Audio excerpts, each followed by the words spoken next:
Oleh karena itu salah satu gagasannya saya ingin mewujudkan yaitu pembelajaran mulai dari garda terdepan kehidupan bermasyarakat di desa. Saya sudah menggagas hadirnya kampus Desa Emas. Halo Tribuners, jumpa lagi bersama dengan Mutiara dalam tayangan podcast Tribun Lampung Mata Lokal Memilih. Ya Tribuners, kalau berbicara tentang Mata Lokal Memilih, tentunya bahasan yang kita akan bahas kali ini adalah seputar dunia perpolitikan. Karena pada tahun depan, yakni 2024 tepatnya, Indonesia akan memilih pemimpin barunya pada ajang pemilu 2024 yang merupakan pesta demokrasi terbesar untuk rakyat Indonesia. Nah kali ini Mutiara tidak sendirian karena Mutiara ditemani oleh narasumber yang tentunya akan berbagi seputar wawasannya dan juga aktivitasnya saat ini ya. Yaitu langsung saja Mutiara perkenalkan narasumber Mutiara pada hari ini. Ada dari anggota DPD RI yaitu Insinyur Abdul Hakim MM. Halo Pak Abdul Hakim. Terima kasih, halo juga. Apa kabarnya Pak Abdul Hakim hari ini? Alhamdulillah sehat. Alhamdulillah ya dalam keadaan sehat. Tentunya semangat ya untuk berbagi informasi dan pengalamannya ya kepada Tribuners di rumah. Oke. Nah sebelum kita lebih jauh membahas seputar perpolitikan tentunya Pak Abdul Hakim, mungkin Tribuners di rumah ini pengen tahu nih saat ini apa sih yang menjadi kesibukan Pak Abdul Hakim? Tentu karena saat sekarang ini saya masih menjabat sebagai salah satu anggota Dewan Perwakilan Daerah Republik Indonesia, satu dari 4 anggota DPD RI dari Provinsi Lampung. Tentu hari-hari ini saya masih sedang menjalankan tugas terhormat dari rakyat Lampung. Itu salah satunya adalah ingin terus mendengarkan dan menyapa warga dan masyarakat dan menyampaikan tentu apa yang sudah saya lakukan sebagai wakil rakyat dan saat sekarang ini sedang melakukan masa reses. Itu adalah tugasnya wakil rakyat di dapilnya. Dan kegiatan ini sudah saya laksanakan sejak tanggal 15 Juli yang lalu, insya Allah akan berlangsung nanti sampai tanggal 15 Agustus yang akan datang. Baik. Jadi memang Pak Abdul Hakim ini saat ini ya masih menjalankan tugasnya sebagai seorang anggota DPD RI, khususnya dari Provinsi Lampung ya Pak Abdul Hakim. Nah Pak Abdul Hakim, kalau ini kan berdasarkan informasi yang beredar, katanya Pak Abdul Hakim ini mencalonkan diri kembali untuk menjadi anggota DPD RI di pemilu 2024 mendatang, betul ya Pak Abdul Hakim? Betul, Alhamdulillah saya sudah terdaftar menjadi salah satu calon anggota DPD RI Dapil Provinsi Lampung untuk pemilu yang akan datang dari 16 calon anggota DPD RI di Provinsi Lampung. Oke, ada 16 calon, berarti saingannya lah ya itu bisa dikatakan seperti itu. Nah sejauh ini bagaimana persiapan dari Pak Abdul Hakim sendiri dan juga tim suksesnya tentunya untuk menghadapi pemilu 2024? Saya tidak melakukan persiapan secara khusus. Gak ada persiapan secara khusus?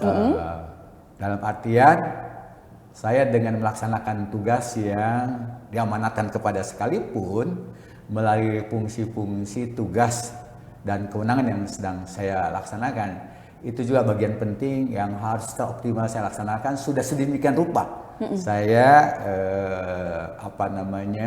mengisi kesempatan terbaik dari rakyat Lampung ini untuk terus menyapa masyarakat, bersilaturahmi dengan masyarakat, memperjuangkan kepentingan rakyat. Tiada hari-hari kecuali tugas-tugas itu saya laksanakan dalam kesibukan saya menjadi anggota DPD RI. Saya kira mengalir saja.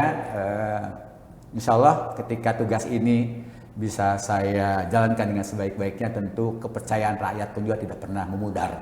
Insya Allah kepercayaan rakyat akan meningkat dengan saya tetap menjalankan tugas ini dengan sebaik-baiknya. Jadi nggak ada persiapan khusus yang dilakukan oleh Pak Abdul Hakim mengingat dari fungsi dan tugasnya saat ini juga sebagai anggota DPD RI langsung terjun ke masyarakat untuk mendengarkan aspirasi saya dari punya masyarakat. rumus demikian, jika seorang itu mendapatkan kepercayaan dan tugas dari rakyat dan dijalankan tugas ini dengan sesungguh-sungguhnya, saya yakin dengan sendirinya rakyat pun juga akan bersedia memberikan kepercayaannya kembali kepada Pak Wakil Rakyat yang pernah dipilihnya. Oke, luar biasa nih ya. Bagaimana caranya mempertahankan kepercayaan dari rakyat ya? Saya kira itu yang penting.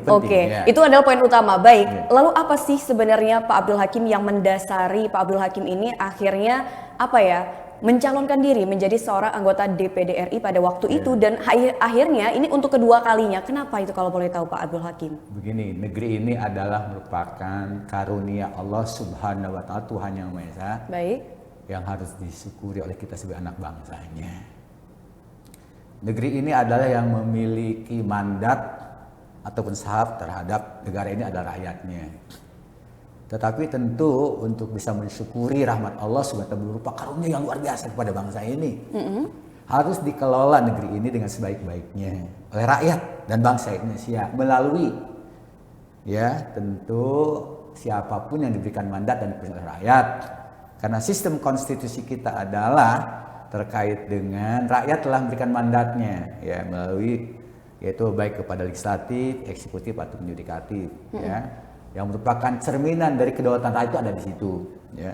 Oleh karenanya 3 lembaga ataupun institusi penting yang dimana rakyat menggantungkan harapannya untuk bisa terwujudnya 4 cita-cita kenapa kita harus merdeka ya sebagaimana dalam konstitusi. Yang pertama adalah melindungi segenap anak bangsa dan seluruh tumpah darah negara kesatuan Indonesia. Yang kedua adalah mencerdaskan kehidupan anak bangsa. Kemudian yang ketiga mewujudkan kesejahteraannya. Yang keempat ikut dalam ketertiban dunia yang abadi. Ini adalah peran-peran substansial yang sangat luar biasa ya, yang kemudian konstitusi kita telah menerjemahkan itu melalui amandemen, 4 kali amandemen, sangat luar biasa ya. Kalau kita baca sudah relatif cukup lengkap, walaupun tentu ya sesempurna-sempurnanya produk manusia pastilah masih ada celah-celah harus disempurnakan ya. Betul. Ini harus dikawal Mbak implementasinya ya. 4 pilar MPR yang dulu namanya 4 pilar kehidupan berbangsa dan bernegara harus kita kawal implementasinya. Baik dalam konteks karena Undang-Undang Dasar itu kan harus dioperasionalkan, harus dilaksanakan dalam bentuk undang-undang ya. Sementara pembuat undang-undang itu ada di DPR, ada di DPD ya, dan ada di pemerintah ya.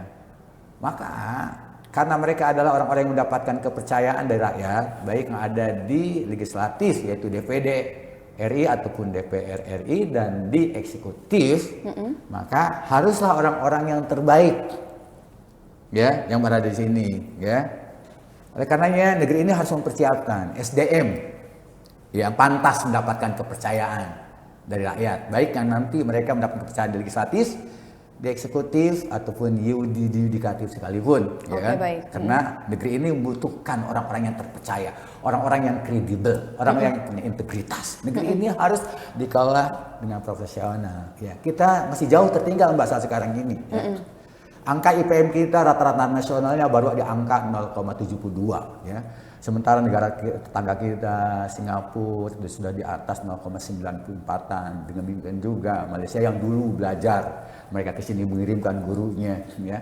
Korea Selatan yang merdekanya hampir sama dengan kita ya. Hanya beda 2 hari. Korea Selatan itu 15 Agustus 1140 merdekanya. Kita 17 Agustus beda 2 hari ya. Tahun 1170 Korea Selatan itu masih termasuk negara termiskin di dunia. Sekarang kita lihat, ini salah satu produknya, produk UMKM, ya Samsung salah satunya.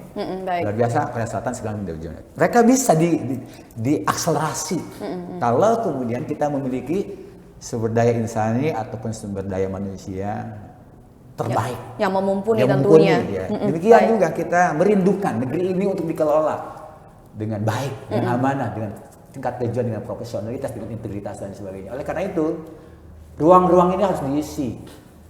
Ya, negeri ini harus dipimpin baik di legislatif, di eksekutif, ya, mulai dari pusat sampai ke level terdepan. Ya, ada level terdepan eksekutif yang namanya bisa pemerintah desa. Ya, kita butuh para pemimpin di setiap levelnya yang menjalankan mandat dari rakyat, dari masyarakat itu yang terbaik. Oke, baik. Ya, rakyat sudah diberikan kesempatan untuk memilih pemimpin yang terbaik dalam setiap event pemilu. Oke, jadi di sini memang rakyat memiliki peranan yang sangat penting karena memilih pemimpin yang nantinya akan menjalankan fungsi-fungsi dan tugas tersebut. Dan memang untuk menjadi seorang anggota DPD RI, tentunya Pak Abdul Hakim sendiri punya panggilan hati nih ya, tergerak melihat hal tersebut ya Pak Abdul Hakim. Saya senantiasa bersedia untuk kepentingan bagaimana negeri ini dikelola dengan baik ke depan. Saya pernah menjadi anggota DPRD provinsi. Jadi sebelum menjadi anggota DPD RI, ternyata Pak Abdul Hakim ini sudah menjabat beberapa ini ya tugas-tugas penting tentunya. Ya, selain daripada saya dulu kan di latar belakang saya adalah sebagai pendidik. Saya punya lembaga pendidikan di sebelah tribun ini, yaitu Yayasan Darul Hikmah. Di situ mendidik para mahasiswa, para pemuda. Selain juga di situ mendidik kemudian anak-anak kita mulai dari PAUD sampai SMA. Oke, jadi Ya. sepak terjangnya luar biasa sekali ya. Ya. Udah pernah menjadi seorang pendidik, terus juga sudah menjabat berbagai jabatan yang memang memiliki peranan dan tanggung jawab yang luar biasa penting. Dan tahun depan ini akan mencalonkan kembali. Nah, tadi kan sudah dijelaskan nih Pak Abdul Hakim bahwasannya memang tidak memiliki persiapan khusus untuk menyambut pemilu 2024. Tapi ada nggak sih Pak strategi yang dilakukan oleh Pak Abdul Hakim dan juga tim untuk bisa kembali mendapatkan hatinya masyarakat dan juga kepercayaan dari masyarakat? Ya. Saya kira lakukan amanat dengan sebaik-baiknya, dan itu sedang saya lakukan. Setiap hari, tiada hari kecuali menyapa dan bersama masyarakat. Oke, jadi Ya, kuncinya di adalah mana menyapa masyarakat. Ada masyarakat yang sedang melakukan kegiatannya, punya persoalan dan sebagainya. Saya senantiasa bersedia untuk menjadi jembatan emas dan jembatan terbaik untuk dapat bagaimana rakyat menyelesaikan masalah-masalahnya. Saya insya Allah akan senantiasa hadir bersama rakyat yang saya cintai di Provinsi Lampung ini. Itu strategi yang saya lakukan. Saya setiap hari bersama rakyat Lampung. Bersama rakyat dan menyapa rakyat tentunya ya. Ya. Sekalian memperkenalkan diri dan juga menambah tingkat kepercayaan dari masyarakat. Oke, Pak Abdul Hakim, ini ada nggak sih target khusus yang ingin dicapai? Mungkin kayak jumlah suara yang ingin diperoleh pada pemilu mendatang. Ya, saya senantiasa bersedia untuk menjadi terbaik. Tapi kalau ada, saya ingin mendapatkan kepercayaan terbanyak dan terbaik di Provinsi Lampung. Ada jumlah khusus nggak yang ditargetkan? Saya berdoa mudah-mudahan masyarakat Lampung minimal 1 juta memberikan kepercayaan kepada saya. Oke, minimal 1 juta ya. Insyaallah. Wah, ini angka yang luar biasa sebenarnya 1 juta. Tapi untuk mencapai angka 1 juta ini tidak ada hal spesial yang dilakukan oleh Pak Abdul Hakim selain menyapa dari masyarakat langsung gitu. Ya, alhamdulillah saya banyak teman, banyak sahabat, banyak jaringan. Komunitas saya berada di mana-mana, insya Allah mereka bersedia untuk berikan dukungan kepada saya. Aktivitas saya cukup beragam. Oke, baik. Mulai dari pagi hari sampai malam sekalipun. Dalam berbagai bidang dan komunitas serta jaringan, alhamdulillah senantiasa membersamai kegiatan-kegiatan saya, mulai dari petani, buruh, kemudian komunitas olahraga, komunitas seni, budaya, komunitas pengajar, pendidik. Oke, jadi hampir memiliki berbagai komunitas ya dari berbagai sektor, dan insya Allah itu yang mendukung ya untuk tercapai target angka yang diinginkan oleh Pak Abdul Hakim. Pak Abdul Hakim, ini kan sudah kedua kalinya mencalonkan diri menjadi seorang DPD RI ya. Nah, lalu apakah ada hal baru yang ditawarkan oleh seorang Pak Abdul Hakim? Mengingat tahun lalu tentunya akan ada visi misi. Apakah visi misi masih sama atau ada hal atau inovasi yang baru yang ingin disampaikan? Begini, tentu rakyat ingin meningkat kehidupannya. Rakyat ingin naik kelas dalam berbagai sisinya. Ya, tentu mereka punya ingin secara keagamaan, ya, itu juga bisa mendapatkan kehidupan yang baik dunia dan akhirat. Ya kan, demikian. Mereka ingin meningkat pendapatannya, ingin meningkat pengetahuannya, ingin mendapatkan pengalamannya, ingin bisa bermanfaat lagi bagi keluarganya, bagi dirinya, bagi masyarakatnya. Oleh karena itu, concern saya bagaimana peningkatan kualitas sumber daya insan itu menjadi dasar. Oleh karena itu, salah satu gagasannya saya ingin mewujudkan yaitu pembelajaran mulai dari garda terdepan kehidupan bermasyarakat itu adalah desa. Saya sudah menggagas hadirnya kampus Desa Emas. Oh iya, ya. Mutiara pernah baca ini, ya. Desa Emas. Kampus Desa Emas Kampus ini adalah Desa Emas. instrumen pembelajaran tanpa harus tergantung dengan gedung, dengan bangunan. Tetapi seluruh anak bangsa yang ada di level desa, mereka mendapatkan kesempatan untuk belajar. Mulai dari awal masa belajar, PAUD sampai perguruan tinggi sekalipun tanpa ada hambatan-hambatan. Kapanpun mereka bisa belajar. Apalagi sekarang kita sudah terbantu dengan sistem digitalisasi. Ya. Mereka bisa belajar di desa tanpa harus keluar dari desanya. Biasanya mereka bisa berkarya di desanya. Mereka bisa berkarya, berinovasi dari desanya masing-masing tanpa harus kemudian meninggalkan tempatnya. Itu yang sedang saya gagas ya, dan saya rintis. Oke, ya. Kampus Desa Emas. Kampus Desa Emas. Sinergi dengan program di Provinsi Lampung ada yang namanya Smart Village ya, mencerdaskan kehidupan anak bangsa mulai dari garda depan kehidupan. Itu juga strategi pembangunan yang saya contohkan tadi Korea Selatan. Iya. Korea Selatan kenapa secepat itu? Karena mereka memulai dari, dan mereka berhasil. melalui gerakan Semau Lundongnya, yaitu membangun masyarakat madani mulai dari garda depan, yaitu adalah desa. Saya kira ini menjadi strategi penting ya. Kita di Lampung ini punya 2.435 desa dan kurang lebih ada 250-an kelurahan. Ini yang harus menjadi fokus, ya, yaitu membangun Lampung, membangun Indonesia dari desa. Saya kira itu yang harus menjadi prioritas adalah membangun kapasitas dan kualitas sumber daya insaninya. Di Lampung kita memiliki ratusan ribu mahasiswa, punya puluhan perguruan tinggi yang tersebar, luar biasa. Itu perlu dikolaborasikan. Ya, walaupun tentu kami sebagai anggota legislatif harus bersinergi dengan teman-teman di eksekutif, baik pusat, ya kemudian provinsi, kabupaten, kota, bahkan ke desa sekalipun terjadi sinergi. Tentu ini peran efektif yang bisa saya lakukan. Saya ingin menjadi jembatan emas, membangun sebuah kolaborasi. Membangun simpul-simpul kolaborasi, komponen-komponen membangun anak bangsa, baik itu di level kegiatan pemerintahan atau publik melayani rakyat, ataupun kegiatan private sektor swasta, ataupun kegiatan kemasyarakatan yang lainnya. Bagaimana membangun kolaborasi yang indah. Membangun kolaborasi yang indah untuk menghasilkan sumber daya manusia yang lebih berkualitas dan terbaik. Tentunya itu yang menjadi fokus utama ya di pencalonan DPD RI di 2024 mendatang. Nah, kalau boleh tahu nih Pak Abdul Hakim, sebenarnya apa sih yang mendasari Pak Abdul Hakim? Ini kan tadi Mutiara bertanya apa ya yang mendasari Pak Abdul Hakim tertarik untuk menjadi anggota DPD RI. Tapi kenapa harus mencalonkan diri kembali? Ini yang menjadi pertanyaan. Bisa dibaca biografi saya. Cita-cita kecil saya sederhana, ingin menjadi guru. Guru bangsa, guru peradaban. Dan alhamdulillah peran-peran itu saya merasa melalui saya menjadi anggota legislatif, baik di DPRD, di DPR RI 11 tahun, 3 periode DPR RI, dan saat ini DPRD. Alhamdulillah peran saya menjadi guru semakin meluas. Mungkin juga ketika saya diberikan kesempatan di sektor yang lain, bisa saja suatu saat rakyat memberikan kesempatan kepada saya di eksekutif, juga mungkin peran itu bisa saya lakukan, lebih luas lagi. Tapi yang jelas saat sekarang ini rakyat sedang memberikan mandat kepada saya di DPD RI, peran-peran itu menjadi guru peradaban juga secara komprehensif pun jatuh saya ikhtiarkan. Salah satunya membangun kolaborasi, yaitu mendidik, mengedukasi masyarakat untuk lebih cerdas lagi, lebih baik lagi melalui peran-peran saya di DPD RI. Jadi untuk memperluas peran tentunya ya, dan juga mengawasi terkait dengan perkembangan peraturan yang ada di Indonesia dan juga pelaksanaannya seperti itu. Nah Pak Abdul Hakim, selama Pak Abdul Hakim ini kan bisa dikatakan sudah 4 tahun ya menjabat menjadi anggota DPD RI.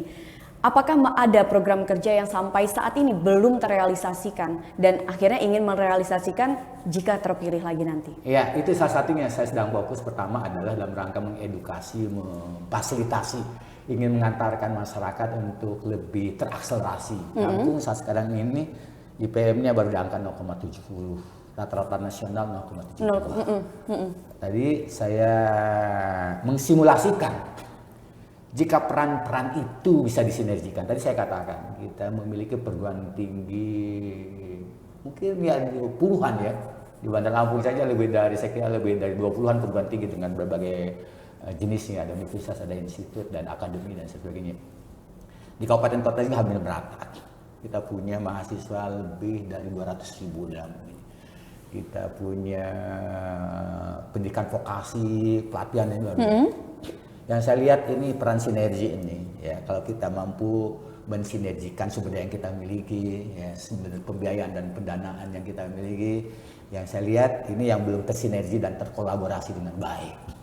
Oleh karena itu saya melakukan komunikasi juga dengan lembaga pendidikan dan universitas, dengan institut, mengkomunikasikannya dengan pemerintah daerah, provinsi, kabupaten, kota, kemudian mengkomunikasinya dengan berbagai penggerak dan pemberdaya masyarakat. Bagaimana kolaborasi ini untuk bisa dilakukan dengan baik. Jadi kolaborasi dan ya. Indah kalau kemudian sebetulnya sangat strategis jika kemudian kepala daerah khususnya gubernur mengefektifkan peran kolaborasi ini. Posisi gubernur adalah juga wakil pemerintah pusat di daerah. Ya. Saya juga sedang mendorong Pak Gubernur untuk terus meningkatkan peran kolaborasi dan sinergisitas berbagai pelaku-pelaku untuk membangun Lampung yang jauh lebih baik lagi ke depan dalam rangka peningkatan kualitas sumber daya insaninya, baik dari aspek kualitas pendidikannya, kualitas kesehatannya, kualitas income ataupun pendapatannya. Saya kira luar biasa potensinya Lampung, dan itu saya kira PR yang ingin terus saya ikhtiarkan pada peran-peran yang memungkinkan dan kepercayaan yang diberikan kepada rakyat kepada saya. Oke, ini kan bakal calon anggota DPD RI dari Provinsi Lampung sendiri tadi sudah disebutkan ada beberapa calon ya. Nah, lalu kalau dari Pak Abdul Hakim sendiri bagaimana menanggapi kan banyaknya calon nih ya? Percaya diri nggak kalau bahwasannya di pemilihan selanjutnya Pak Abdul Hakim ini bisa kembali meraih hati masyarakat? Saya sampaikan kalau rakyat melihat bahwa rakyatnya telah bekerja dengan baik. Itu tugas saya saat sekarang ini. Saya ingin memastikan bahwa rakyat tahu saya sudah bekerja dengan baik, insya Allah. Saya berikhtiar semaksimal mungkin itu. Ikhtiar yang saya lakukan salah satunya adalah ikhtiar saya berkomunikasi dengan teman-teman media. Bantu saya untuk bisa menjelaskan kepada masyarakat bahwa saya berikhtiar untuk bekerja semaksimal mungkin sebagai wakil rakyat. Sesuai dengan kapasitas dan kewenangan saya sebagai anggota DPD RI. Nah, di pemilu 2024 harapannya adalah Pak Abdul Hakim ini tentunya memiliki harapan bisa memenangkan kembali ya kursi anggota DPD RI di 2024 mendatang. Lalu harapan Pak Abdul Hakim sendiri kepada masyarakat khususnya di Provinsi Lampung apa nih Pak Abdul Hakim? Menjadi penting rakyat memilih dengan baik siapa orang yang akan diberikan kepercayaan oleh mereka.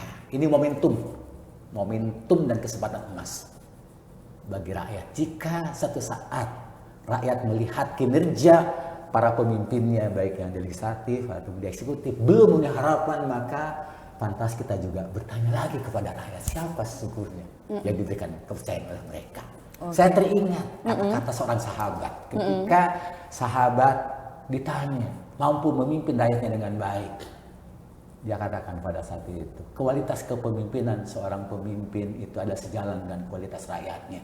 Jika rakyat saat sekarang ini kecewa misalnya melihat kinerja para pemimpinnya, baik yang legislatif, eksekutif, ada sebagian oknumnya yang terlibat korupsi, praktik kejahatan dan yang lainnya, yang tidak pantas dilakukan oleh pemimpin. Terus kita bertanya, memangnya yang memilih mereka siapa? Oleh karena itu ke depan saya berharap, ya mudah-mudahan pengalaman panjang rakyat melalui kepercayaan yang telah diberikan oleh konstitusi dan undang-undang ini untuk memilih langsung para pemimpin itu adalah pengalaman yang sangat berharga untuk lebih baik lagi bagaimana memilih pemimpin ke depan. Cermati, cermati, pelajari setiap calon yang menawarkan dirinya untuk memimpin rakyat. Ini harus lebih cermat lagi ya. Ada harapan yang disampaikan oleh Pak Abdul Hakim kepada masyarakat khususnya nggak hanya di Lampung saja tapi juga seluruh Indonesia ketika pemilu 2024. Cermati lagi siapa yang kelak akan menjadi pemimpin kita ke depannya. Karena penting sekali bagi rakyat ini untuk melihat seperti apa sih calon pemimpin Indonesia di masa mendatang untuk menentukan kemajuan dari bangsa kita. Pak Abdul Hakim, untuk closing nih ya, penutupan di podcast kita kali ini, Pak Abdul Hakim, kalau misalkan Mutiara tanya nih, berapa persen sih Pak Abdul Hakim yakin bahwa Pak Abdul Hakim bisa memenangkan kursi DPD RI di pemilu 2024 mendatang? Insya Allah tentu saya sangat meyakini dengan kepercayaan masyarakat dan kemudian Allah memberikan kepercayaan kepada saya yakin akan terpilih kembali di pemilu anggota DPD RI pada tanggal 14 Februari 2024 dari Provinsi Lampung. Saya sangat yakin kemudian rakyat Lampung akan kembali berikan kepercayaan kepada saya lagi, insya Allah, dan tentu Allah meridhoinya. Optimisme 100% nih ya Pak Abdul Hakim. Baik. Dan Tribuners, itu tadi obrolan Mutiara bersama dengan Pak Abdul Hakim yang juga saat ini adalah anggota DPD Republik Indonesia. Nah, Pak Abdul Hakim juga ini mencalonkan diri kembali ya menjadi anggota DPD RI di pemilu 2024 mendatang. Pak Abdul Hakim, terima kasih banyak atas waktunya, sudah berbagi pengalaman yang juga kepada Tribuners di rumah, dan semoga Tribuners bisa memetik manfaat dari obrolan podcast kita pada hari ini. Pak Abdul Hakim, sukses selalu untuk karirnya. Pokoknya sukses di pemilu 2024 mendatang. Terima kasih para pemirsa semuanya. Assalamualaikum warahmatullahi wabarakatuh. Tabi pun. Ya Tribuners, itu tadi obrolan Mutiara bersama dengan Pak Abdul Hakim di podcast Tribun Lampung, Mata Lokal Memilih. Dan semoga Tribuners tadi bisa mendapatkan informasi terbaru, wawasan terbaru yang akan menentukan ya pilihan Tribuners terkait dengan di pemilu 2024 mendatang ya. Mungkin itu saja podcast Tribun Lampung bersama dengan Mutiara. Sampai jumpa di podcast Tribun Lampung, Mata Lokal Memilih berikutnya. Oke, terima kasih Pak Gulatin. Sukses selalu Pak.